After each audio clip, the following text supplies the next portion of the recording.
I'm Mia, 28 years old. I married Oliver 5 years ago. We don't have children yet because of our busy work lives.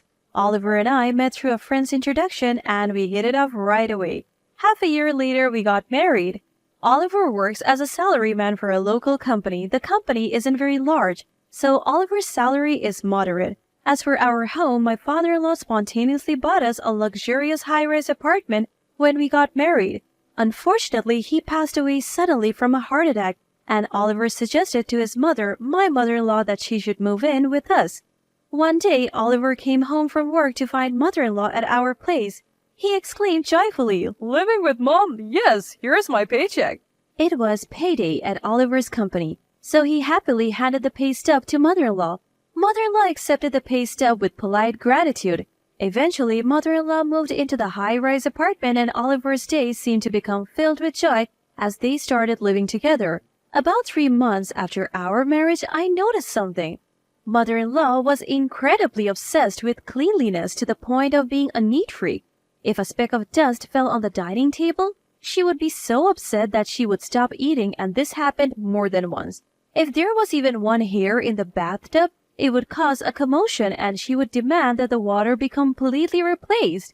At first, I was puzzled by mother-in-law's obsession with cleanliness, but now I have gotten used to it. And I know what to be careful about, so I feel more at ease.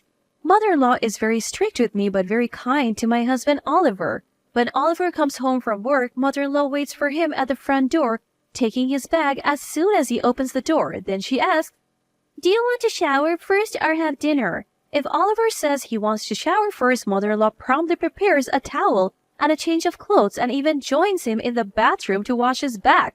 Then she dries him with a towel when he comes out of the bath. About dinner, mother-in-law had something to tell me when she started living with us. "I know all about Oliver's likes and dislikes, so I'll be the one to make Oliver's food." After my mother-in-law said that, I no longer had to make Oliver's meals. As days went by, I felt more and more out of place. Oliver was always concerned about his mother's mood and he stopped talking to me as much. One day, I asked Oliver, who do you value more, me or your mom?" What kind of silly question is that? Of course, both of you are important. "I don't feel that way." Don't worry about it. A few days later, I saw something I wasn't supposed to. I was doing all the laundry, but mother-in-law was hand-washing her clothes again after I had washed them. She must think my washing doesn't get the dirt out. I was so shocked that I asked mother-in-law, "Mother-in-law, are you unhappy with my laundry?" "Oh, you saw me? It's not that I am dissatisfied, but I prefer to wash them myself." "Then can you put your laundry in a separate basket next time? I won't touch anything in that basket." "My, what an impertinent daughter-in-law. Oliver must feel so sorry to have you as a wife." Why would he feel sorry? Please explain clearly." "Enough of this. I don't want to talk to a daughter-in-law like you." "I understand." That night, I planned to talk to Oliver about mother-in-law when he got home, but as usual, mother-in-law was waiting at the entrance and they went straight to the shower together.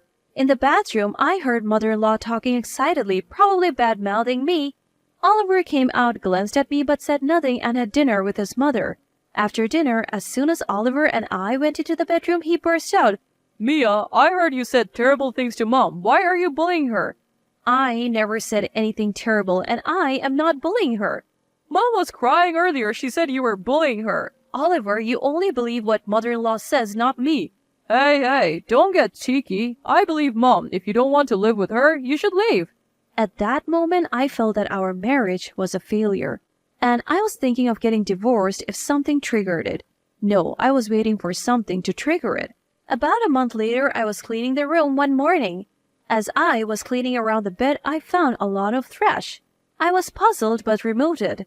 That's when it happened. I felt someone's presence and looked towards the door to see mother-in-law standing there. She must have been watching how I cleaned.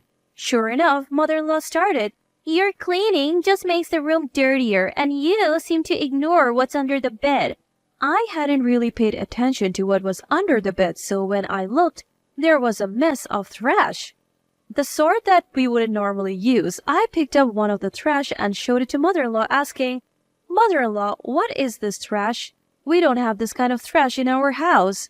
Mother-in-law responded with an angry face, What's with that tone? It's like you're accusing me of bringing that trash in from outside and throwing it under the bed. I was, indeed, thinking that it was exactly like that, but without evidence, I couldn't say it out loud. I'm not accusing you, I'm just saying that I found trash that I haven't seen before. You are always so defiant. Can't you simply apologize for not cleaning properly? I don't think I need to apologize that much. Oh, how dreadful. A daughter-in-law defying her mother-in-law. The world is coming to an end. I'm not defying you. If I were Oliver, I would kick out a daughter-in-law like you. Poor Oliver. At that moment, I was so glad to hear those words which I had been waiting for. Understood. I'll do as mother-in-law says. I'll leave now. Mother-in-law seemed a bit surprised by those words. I continued, Since I'm a terrible wife for Oliver, I'll divorce him. Mother-in-law said with a pleased face, Oh, really? That's too bad. Oliver will miss you. I guess so, but I feel relieved. That's when I decided to divorce Oliver. That night, when Oliver came home from work, he and mother-in-law were whispering in the bathroom as usual. When Oliver came out, he said to me, I heard from Mom that you want to divorce me. I don't mind, but are you sure? You don't love me. I can't live with you anymore. All right, I understand. I'll take care of all the divorce procedures. For some reason, Oliver wanted to finish the process quickly. You don't have to worry. I won't demand alimony. That's a given. That's my line. The next day, I packed my belongings and left the luxurious high-rise apartment. Thinking back, my mother-in-law and husband were conspiring to kick me out of the upscale apartment. They must both be satisfied. I visited a friend from college after being kicked out. Amy glanced at my luggage and said, Mia, did you leave your house? You caught me. I could tell right away by your luggage. My friend was still single, so I asked to stay for a while. Sorry, but can I stay here for a bit? Of course, you can stay as long as you want. Thank you. I truly felt the importance of having a best friend. Since she helped me when I was in trouble, I made a mental promise to help Amy if she ever needed it. The following week, I had to go to the high-rise apartment. I got a call from mother-in-law saying that my signature was needed on the divorce papers. I didn't want to go, but since it was a signature for the divorce papers, I reluctantly left. When I arrived at the high-rise apartment, mother-in-law and Oliver seemed overly pleased about having driven me out. It felt like they were gloating. Oh, Mia, it's been a while. You look well. Mother-in-law was speaking in a way that made my teeth grate. Oliver was smiling, saying something he had never said to me before. Mia, how are you? Always take care of yourself. Their words gave me a chill. I have brought the signed divorce papers. Oliver, please sign them and submit them. Goodbye.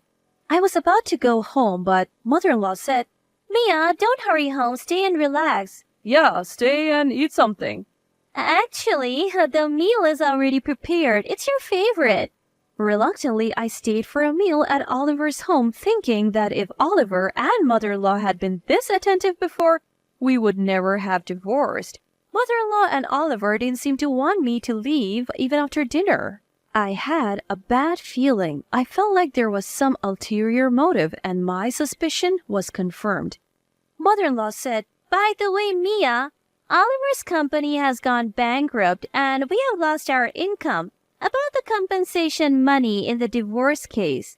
I felt like I understood the reason for today's unusual kindness when mother-in-law mentioned the compensation money in the divorce.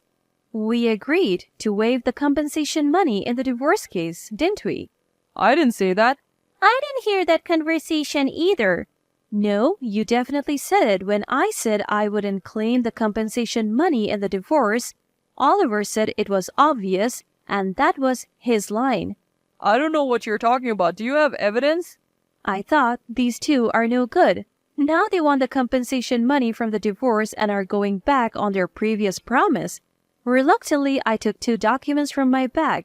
They were the pay stubs of Oliver and me just before we separated. I had taken them with me when I left the high-rise apartment just in case. Here are Oliver's and my pay stubs. Please take a close look. My salary written on those 2 pay stubs was more than twice Oliver's. The company I worked for was very strict, but the salary was very good. And my college friends were envious. So what? Do you want to brag about your salary by showing us this? You are such a rotten woman, Oliver. It's good that you divorced her. Say what you want, but as you can see from these pay stubs, almost all the living expenses were covered by my salary. What are you trying to say? Moreover, Oliver spent all his salary on himself. What's wrong with me spending my own money? Is what this woman's saying true, Oliver? Oliver just makes a face as if he's bitten into something bitter and says nothing. What I want to say is that Oliver has never supported me financially as a husband.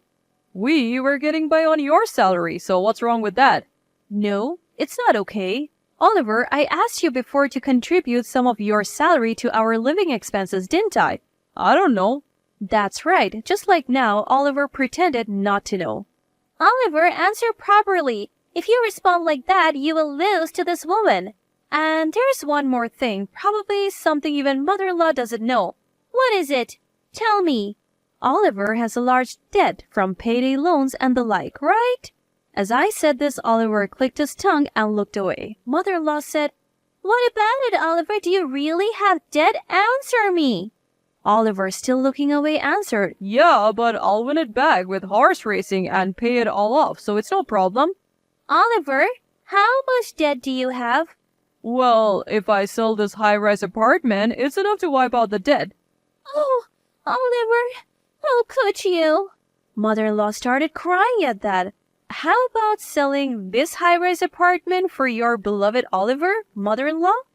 Mother-in-law didn't answer and was only crouched down crying. I have no intention of paying compensation in a divorce trial to someone who hasn't cooperated with me in our married life. My debt and compensation in the divorce trial are different matters. No, they're not separate matters. If Oliver and mother-in-law are unhappy, please take it to court. I don't intend to lose. Then mother-in-law said to me, Mia, please help Oliver, I beg you. And mother-in-law deeply apologized to me. Mother-in-law, please lift your face. Don't do that in front of me. It's unseemly. You're really a cold woman. Do you enjoy bullying an old person? I am not bullying mother-in-law. I'm just telling the truth. Just leave. Don't ever come back here again. I said to Oliver with a faint smile, Even without being told, I have no intention of coming back here again. Besides, I might have to sell this high-rise apartment to pay off the debt. Shut up. Just leave. Oliver said excitedly, and I went home as if fleeing. After about 2 months had passed, Oliver's high-rise apartment was put up for sale as expected, and it seemed a buyer had been found. Mother-in-law and Oliver moved to an apartment near the high-rise building. Mother-in-law worked as a cleaner at a nearby hotel, and Oliver found a job at a nearby transport company working hard every day. I found out thanks to my friend who checked for me. Now, I'm working hard, of course, but I have found another passion. I met a wonderful man at a coffee shop after work. He is very kind and always listens to my opinions fully. But this time, I'm not planning to get married easily. Having failed in marriage with Oliver, I'm thinking about carefully assessing my partner before marrying again. That said, we have been seeing each other almost every day recently. Meeting with him daily feels like it's recharging my energy for work. Today, since both of us have a day off from work, we are planning to visit the model room of a high-rise apartment. I want to live in a high-rise apartment overlooking the sea with him, sipping coffee on the living room sofa while gazing at the ocean. He says he wants to see the sunrise every day, and someday I think I would like to have a baby with him.